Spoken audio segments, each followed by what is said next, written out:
Вітаю вас у эфіры пара. Адразу ж хочу сказаць, што гэтае відэа записываю не для таго, каб назбіраць праглядаў, не для таго, каб заткнуць дзюрку, што нешта трэба записываць, а для таго, каб папярэдзіць, таму што наспявае сур'ёзная міжнародная эскалацыя, якая несумненна зашэпіць Беларусь. Лукашенко ўплёў Беларусь у такую гісторыю, якая можа скончыцца наступствамі абсалютна непрадказальнымі і, магчыма, нават апакаліптычнымі. І я хачу пагутарыць пра дэталі, якія вось пра гэта сведчаць.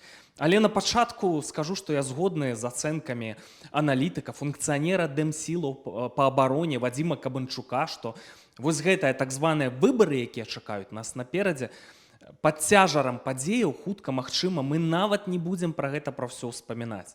Я хачу паказаць вам цытату звычайна вельмі стрыманага аналітыка Александра Фрыдмана пра тое, што перспектывы, якія наперадзе ў Беларусі, яны, мякка кажучы, несуцяшальныя.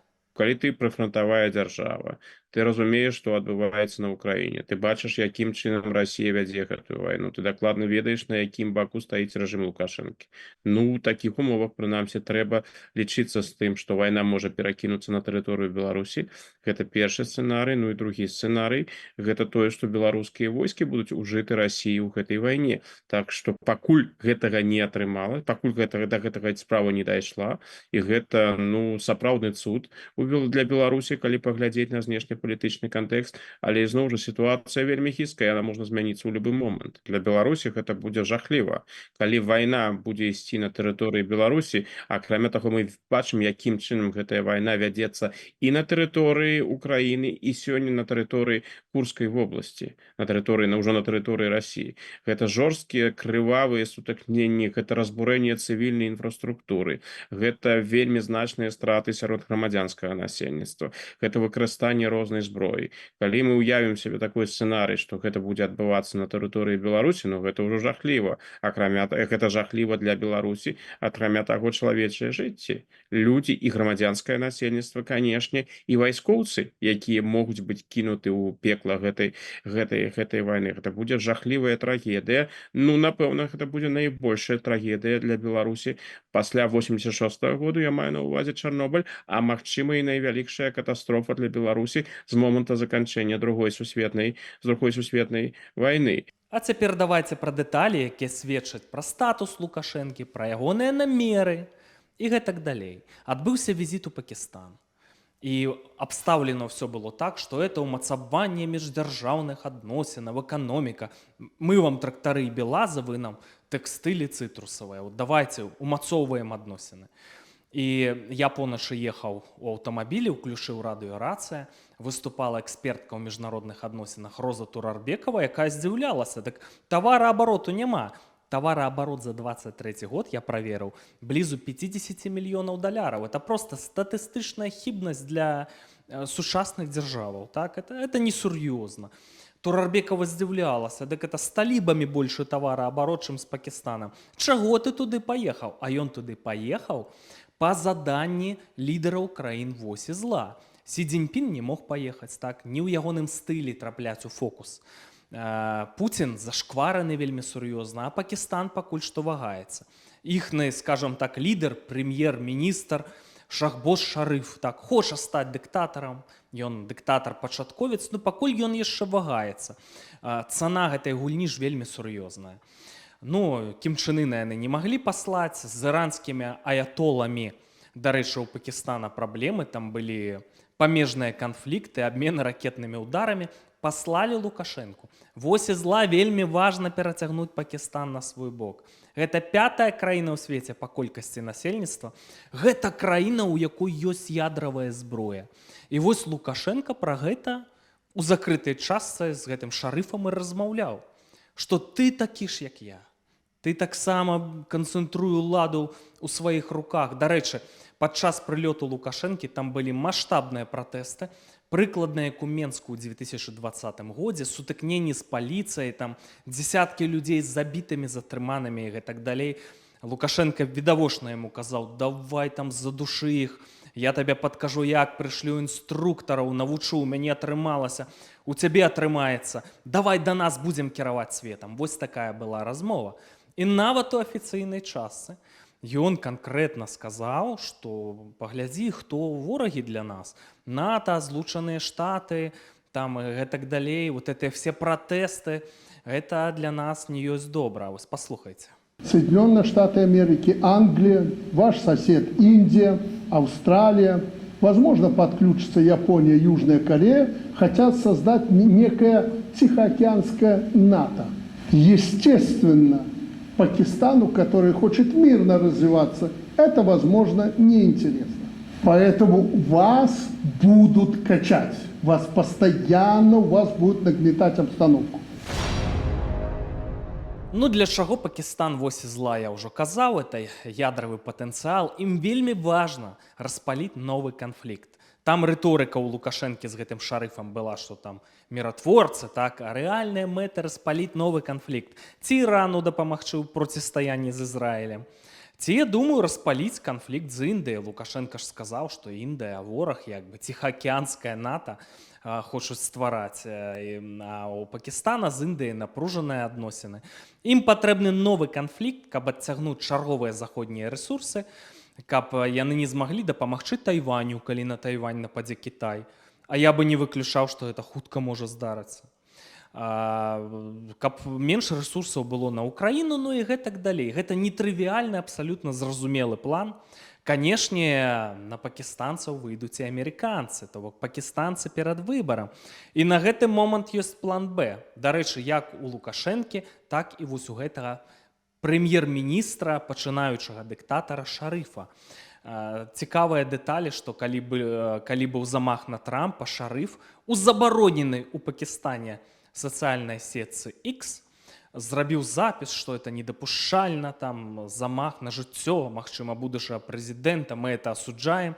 А як толькі Трамп на выбарах перамог, то Шарыф быў асобай, адзін з першых павіншаваў Трампа. Так, это вельмі цікава. Дарэчы, як і Лукашенко падстрахоўваўся, неаднойчы Трампа віншаваў, спрабуе выйсці на Трампа праз Аліева. І, дарэчы, пра Шарыфа таксама, таму што на таго абавязкова будуць выходзіць амерыканцы.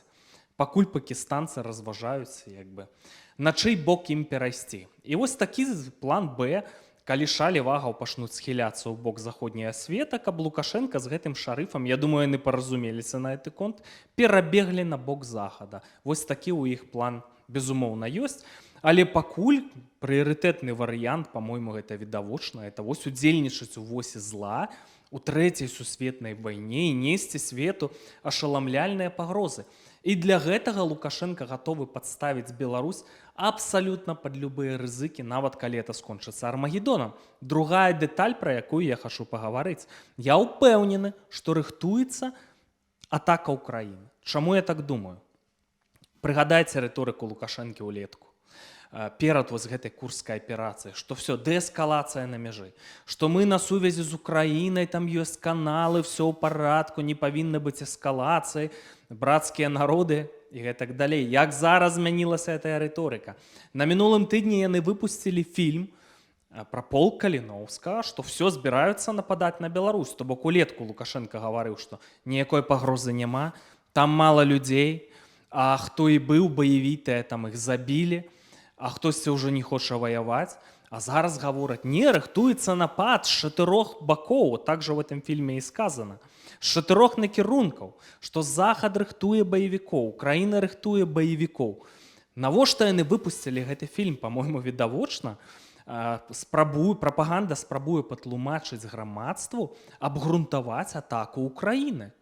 Што гэта будзе за атака? У мілітарным сэнсе, каб лукашэнкаўскае войска пайшло на Украіну, гэта наўрад ці. Для этого патрэбна, каб расейцы прыслалі сур'ёзнае падмацаванне, канцэнтрацыя войскаў, і гэта скончыцца там ударамі па Беларусі адразу ж, так і нападу гэтага можа нават не адбыцца. Я баюся, што тут гутарка пра ядравы сцэнар, што яны плануюць удар тактычнай ядравай зброі з тэрыторыі Беларусі. Ну, все на гэта паказвае. Я ў кожным відэа тлумачу, для чаго гэта патрэбна Крымлю. Вось гэтая казырная карта. Гэта праверка, ці будзе адказ, якой зброяй, канвенцыйнай ці ядравай будзе адказ. Ну і самае важнае, што гэты адказ будзе па Беларусі, а не па Крамлі, Таким чынам Кремль падстрахоўваецца, так?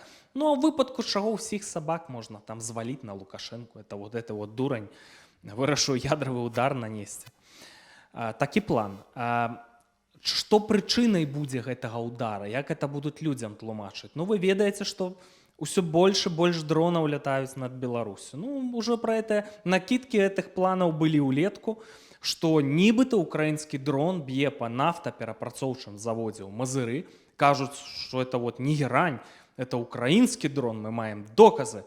Украінцы напалі, ударылі, мы мусім адказаць. І адказ тактычнай ядравай зброі. Вось такі, зноў-такі, нетрывіальны план, пра які мы ведаем даўно, ну і да гэтага ж можа дайсці справа абсалютна.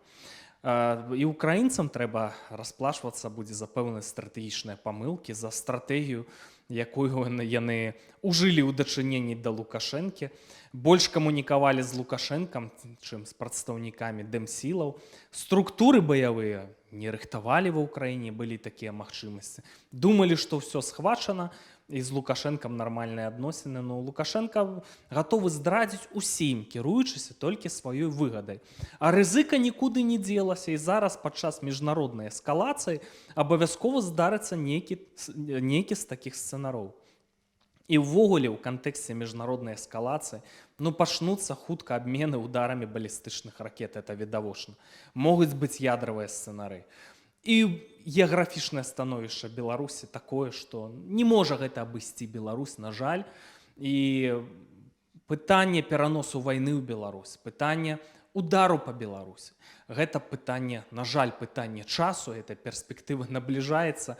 І няма варыянтаў, каб гэтага не здарылася, дык вось што рабіць. Ёсць такое меркаванне, што Захад мяняе стратэгію ў дачыненні да Беларусі і ў дачыненні да Ўкраіны. Сітуацыя будзе мяняцца.